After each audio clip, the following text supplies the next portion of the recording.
अस्सलाम वालेकुम स्टूडेंट्स। आज हमने स्टार्ट करना है रिटार्डेड पोटेंशियल। तो चलिए देखते हैं कि रिटार्डेड पोटेंशियल है क्या।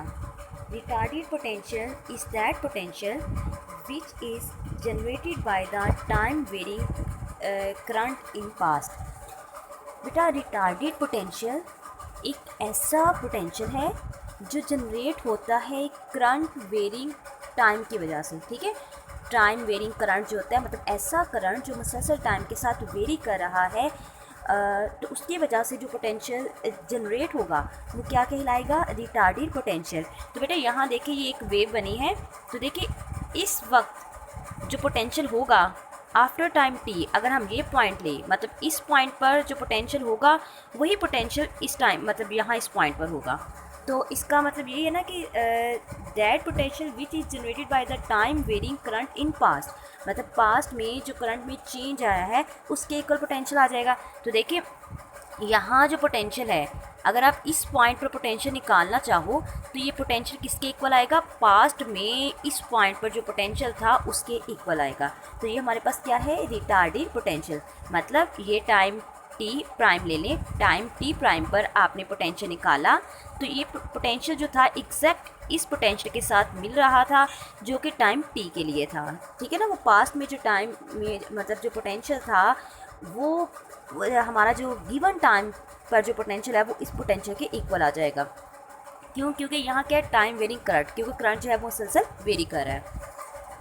Electrodynamic field propagate with the speed of the light, so potential will also travel with this velocity.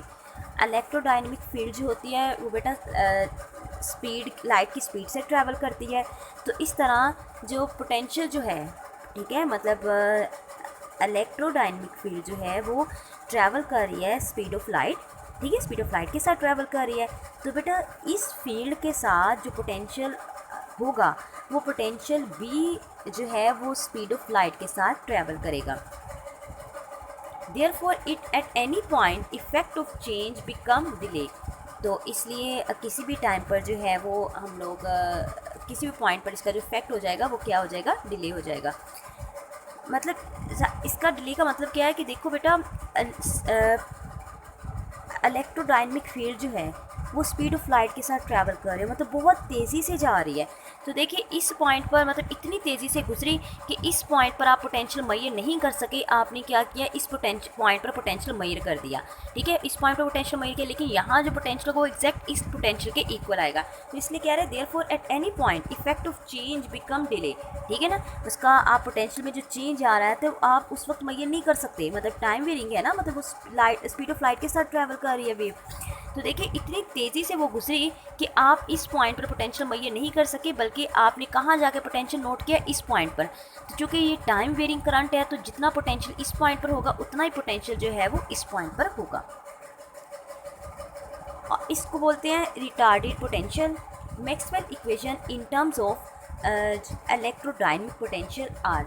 अब आपने जो है वो इलेक्ट्रिक पोटेंशियल मतलब निकाला था, स्केलर पोटेंशियल निकाला था, वेक्टरिक पोटेंशियल निकाला था, उनकी जो इक्वेशंस थी आप उनको यूँ लिख सकते हो, del square A minus mu naught F naught square बटा, ये दोनों इक्वेशंस आपने लिख ली थी। ठीक है, अब आपने क्या करना है, लॉरेंट्ज कंडीशन लगानी है इक्वेशन 1 पर भी और 2 पर भी। Del dot A plus mu naught epsilon curly psi over curly T is equal to 0।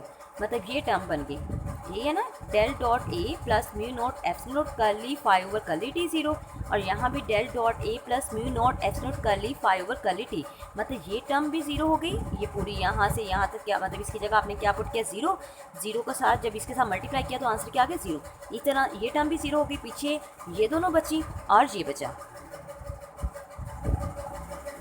तो देखिए ये चीज़ बच गई, del square A minus mu naught F naught curly square over curly t square is equal to minus mu naught J, और del square phi minus mu naught F naught curly phi over curly t square is equal to minus rho over epsilon naught. If potential is not depend on time, अगर potential जो है वो time पे depend नहीं कर रहा। ठीक है, अगर पोटेंशियल जो है वो टाइम पे डिपेंड नहीं कर रहा, इसका मतलब ये है कि जितना पोटेंशियल टाइम टी पर होगा उतना ही पोटेंशियल जो है टाइम टी प्राइम पर होगा। ठीक है, किसी भी वक्त जो है आप पोटेंशियल मेजर कर लो तो पोटेंशियल जो है वो एक जैसा ही रहेगा।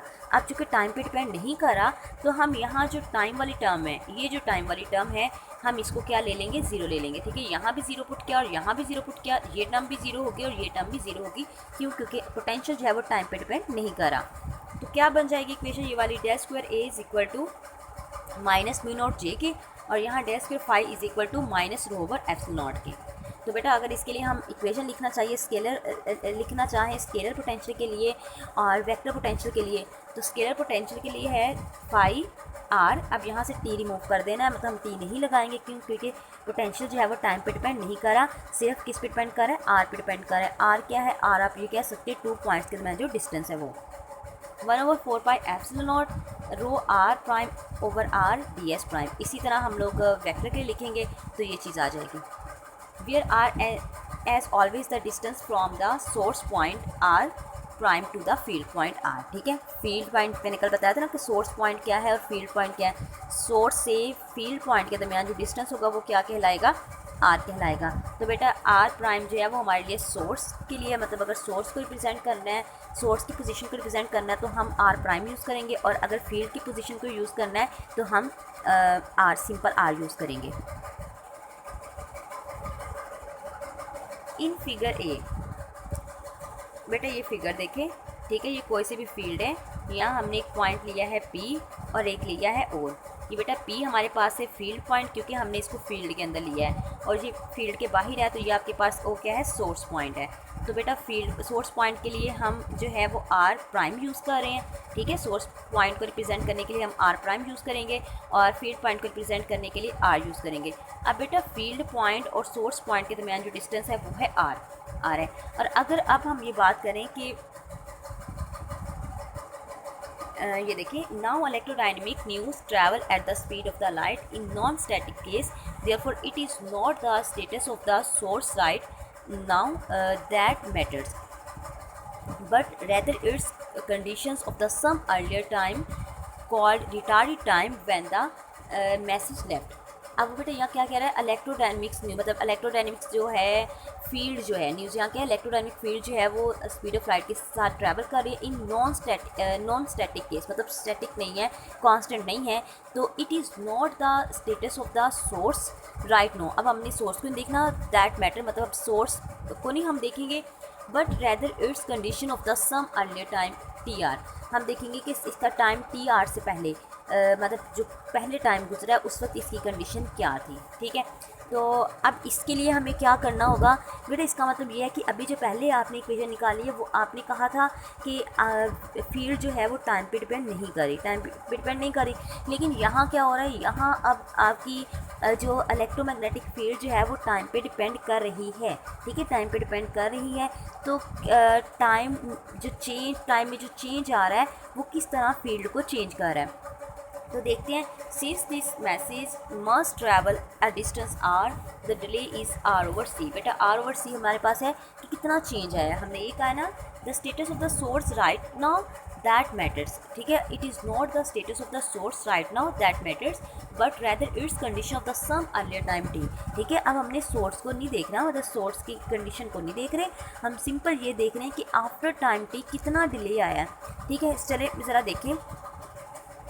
सपोज़ करें ये आपके पास फील्ड पॉइंट जो है वो आपके पास है टाइम टी के लिए। ठीक है, टी के लिए, और ओ ले लेते हैं टाइम जो है, बल्कि यहाँ से ना मैं इक्वेशन से समझाती हूँ। टी हमारे पास आ गया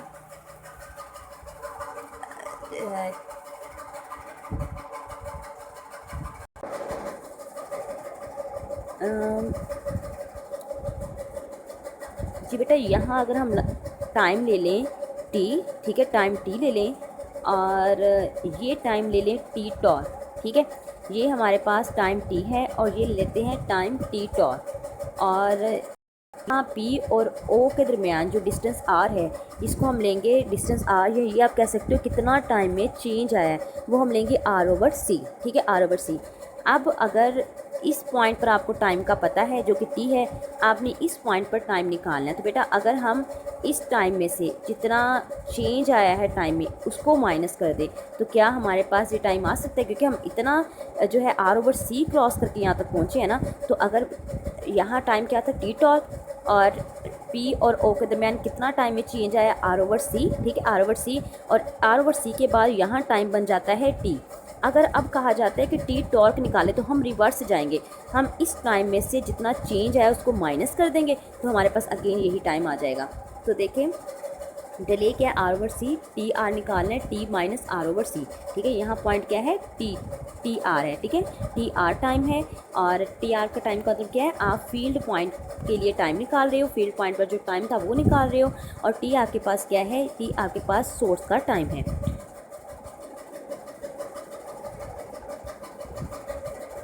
The generalization of the equation 3 and 4 for non-static sources is therefore। अब नॉन स्टैटिक जो है वो सोर्सेज के लिए आपने इक्वेशन जो है 3 और 4 को इसकी मतलब नॉर्मलाइज करना है या फिर उसकी जनरलाइजेशन करनी है। बेटा उसके लिए अब क्या आएगा, देखिए अब टाइम का फैक्टर आ जाएगा। जो पीछे निकाला है उसमें हमने कहा था कि फील्ड जो है वो टाइम पे डिपेंड नहीं कर रही, अब फील्ड जो है वो टाइम पे डिपेंड कर रही है। तो साई r/t 1/4π∈0 इक्वेशन वही रहेगी, बस r के साथ आपने क्या करना है, टी आर लगा देना है, ठीक है। और यहाँ भी आपने r के साथ टी आर लगा दिया। तो ये स्केलर के लिए आ गया, ये वेक्टर के लिए आपके पास आ गया। Because the integrands are evaluated at the retarded time, these are called retarded potential. Retarded time पर आपने निकालना बेटा, ये जो टी आर है ना ये आपके पास है रिटार्डेड टाइम, ठीक है, रिटार्डेड टाइम है। रिटार्डेड टाइम का मतलब ये क्या है, पास टाइम जो है वो आपने उस पर निकालना है, जो है इसको सॉल्व करके आप जो है वो क्या कर सकते हो, there are called retarded potential, मतलब आप रिटार्डेड पोटेंशियल जो है वो निकाल सकते हो।